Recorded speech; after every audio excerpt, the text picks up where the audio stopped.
Welcome to the Resort Trades Learning Center. I'm Sharon Scott Wilson, publisher of Resort Trades.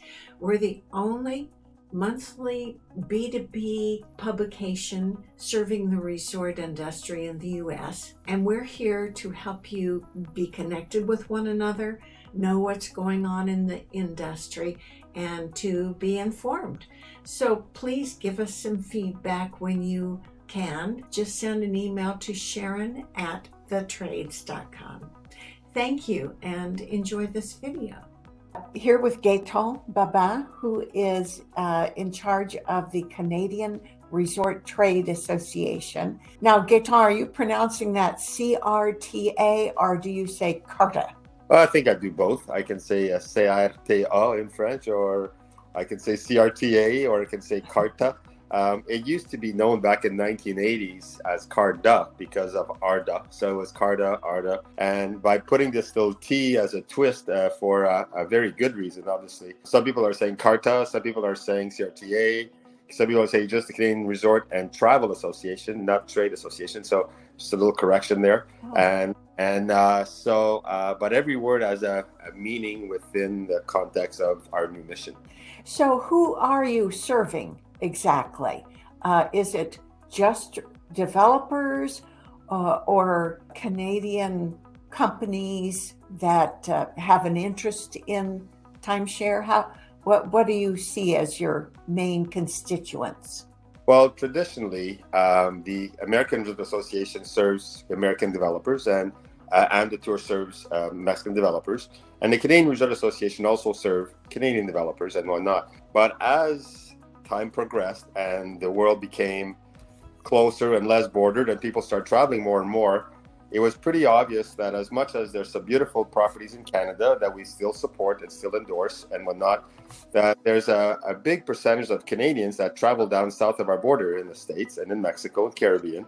And we didn't really offer them any protection or services or guidance for projects they were looking and interested into. So after talking to the ARDA leaders like Jason Gamble and Gerardo Dioseco from AmDetour and Guillermo from Acatour, it became obvious that our mission was all the same. So I changed the association when I took over 2 years ago from the Canadian Vacation Ownership Association to the Canadian Resort and Travel Association. So instead of just endorsing and protecting and assisting Canadian developments, we decided to change it to the Canadian travelers. So anybody that had an interest in the Canadian market at all. So it could be from Mexico in the property, could be in the finances, could be in marketing. We decided that, you know what, that's where we're going to go put our focus on. And so we became more of an international association instead of being just a Canadian association. So our goal is to bring together people who work for or businesses that have common goals and interests, and we get to discuss topics, industry challenges and business developments, but we do more on the global side now. So if a Canadian chooses to consider a product in the States and Mexico, and they happen to be endorsed by the Canadian Association, if the resort chooses to, they abide by our code of ethics, which is the strongest in the industry, and they give a security and a comfort to Canadian consumers that we are affiliated with the Canadian Association, and we have an open and discussion. So if there's any issues, you can call the Canadian Association. We are contact. So they're not left alone. There's a commonality here that gives a big security to the Canadian consumers. Oh, that's wonderful. So that really broadens the umbrella of what formerly was handled by CARTA. So I think that's a great addition. So from where do you get your funding, if I might ask? Well, funding is still through a membership, which we are reanalyzing again. We lowered our costs when I took it over because I needed to bring in obviously a member base that had disappeared over the years because a lot of American and Mexican developers did not see a big business opportunity in Canada. But when we shifted to the Canadian consumers versus the Canadian business, all of a sudden that changed completely. So large associations like Wyndham and RCI and all came back on board with us. and say, okay, now we're back in the game with you because you are promoting our industry as a whole, not just the Canadian content. And but so our funding comes primarily from memberships.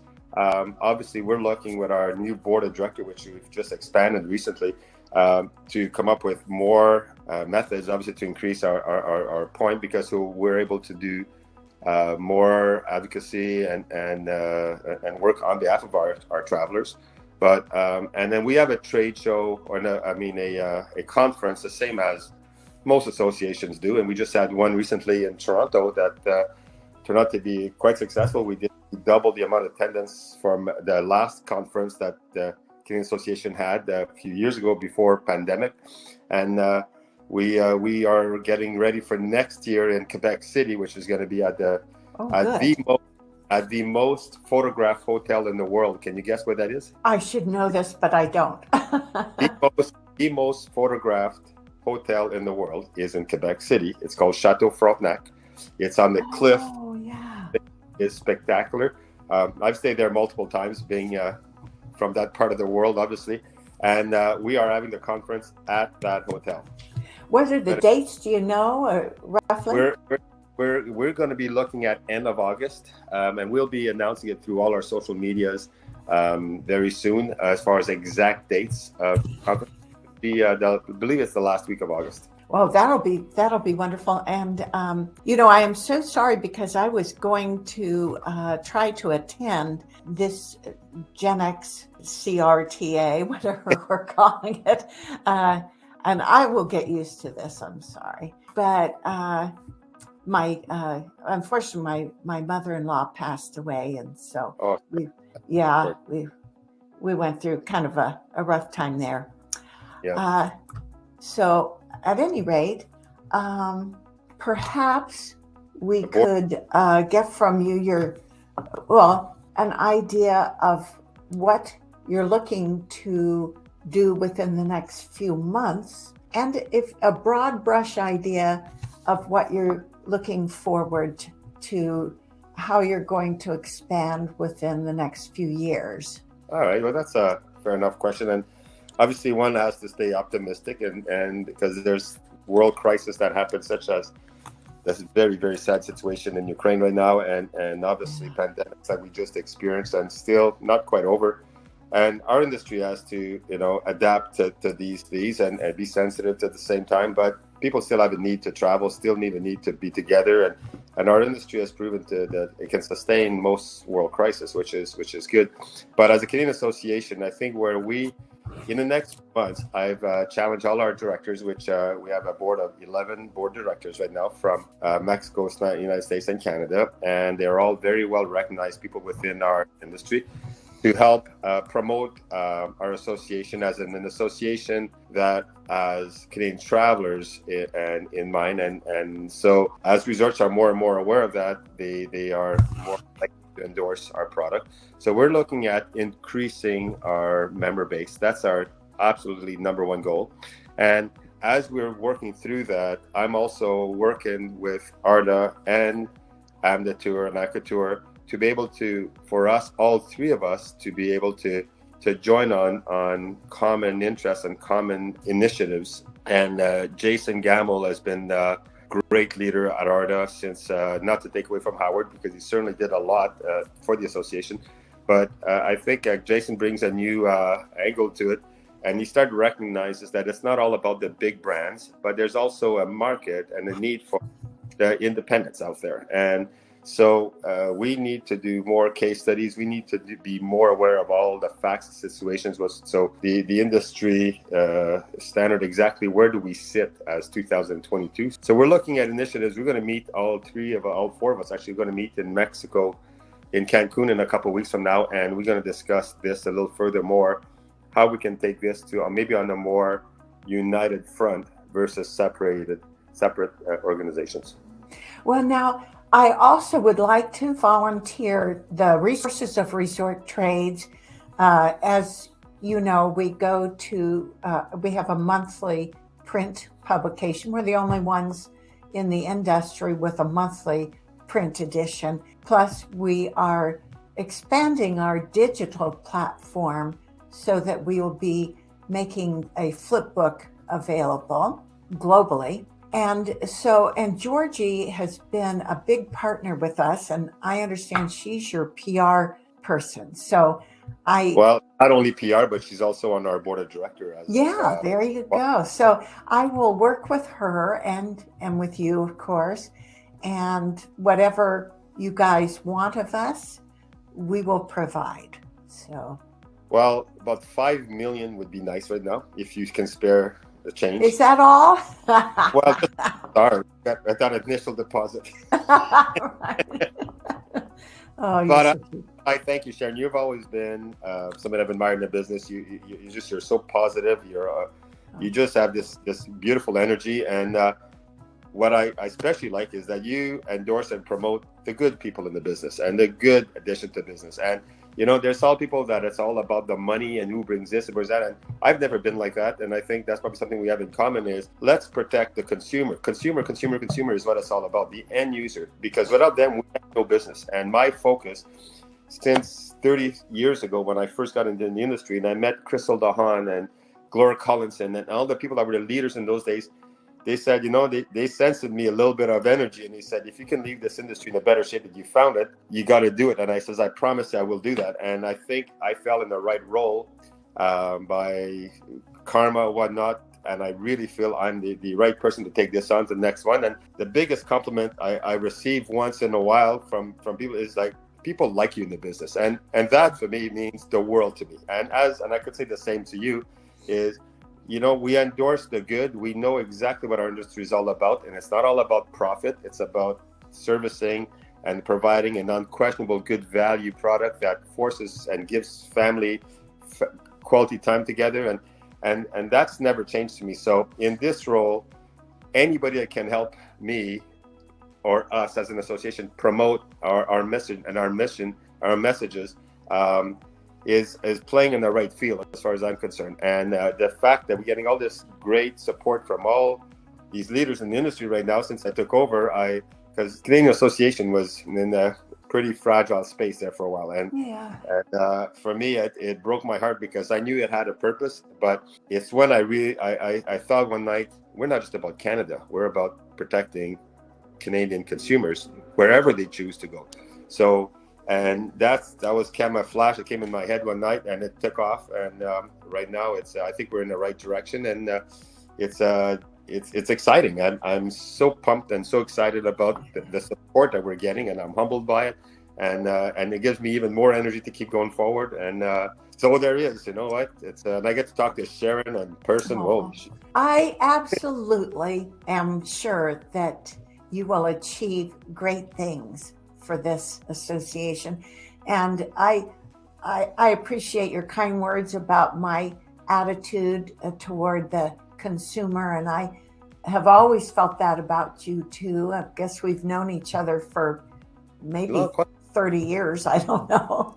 But 25 anyway, but it's I've aged obviously some, but it's nice that some don't change. But at the end of the day, you know what? We need more people like you and us to be able to move forward with this, because the new generation is a lot more astute than what I was in, and as far as the baby boomers, which is my dad bought a Ford and I bought a Ford, my kid's going to buy a Ford, or my father's a Democrat, I'm going to be a Democrat. The new generation doesn't think that way. They think more, show me the value and I will make a decision based. And then they go on their social medias with their comment and make a decision. So we have to change our mind. And the article I think I wrote that had the most press was, I don't know if you read the one that I had the three minds. I wrote an article, and it's in the news and our website about I met three, just quick story. I met three young guys on a golf course in Florida. I think it was in February of this year. If you added the ages of all three of them, they were still not my age, right? So it's too funny. But they're all business guys, but three young guys. And one of the guys, as we're golfing, saw me on Google and said, "My God, you're all over this thing." And I says, "Well, I'm an old guy. I some stuff that I've done." But the conversation quickly changed around about them and how they saw the world, how they vision. So we end up going for dinner. I was so impressed with the drive, and I've learned so much this year. I wrote a whole article on it, and it's on our website. And then if you have a chance to read it, it's pretty good to recognize that the innovators of the business are not going to be us. It's the new generation that are going to be the innovators. We just have to recognize who they are. Do they add true value to the business? Because I told Jason when we were at dinner, I said, and something I live by now, it says, if it's not good for our end consumer, it does not belong in our industry. We sat down, we thought about that for a while, and he said, you know what? Our industry has endorsed a lot of product and services that are not really good for the consumers. I said, absolutely. And it does not. So we have a responsibility to shy those away and endorse the ones that are good, like the Sharons of the world. There you go. Couldn't have said it better myself. There we go. My friend, do you have anything else you wanted to add? The only thing I'd like to, if you're going to promote that a little bit, is discuss the 11 board directors that we have. I think they're all, in their own mind, not in their own mind, in the industry's mind, recognized achievers, and they are inspirations for many in what they've done, like obviously Georgie and Norway, and then, so everybody has got there, and then that might even increase yet. I'm not sure yet. I'm looking at, we've changed our board. Some are no longer there, but the board members that I have right now are really part of a team. And along with those 11 plus me 12 and plus a member services person that I have, we are really the driving force behind this whole thing. So so far it's going pretty good. Oh, that's wonderful. Well, I did see Paul Matamo and his Gen X conference is closely related with your efforts. So perhaps I'll circle around with him, because Sharon Matamo and I have already spoken about Resort Trades running some ads for Gen X and etc.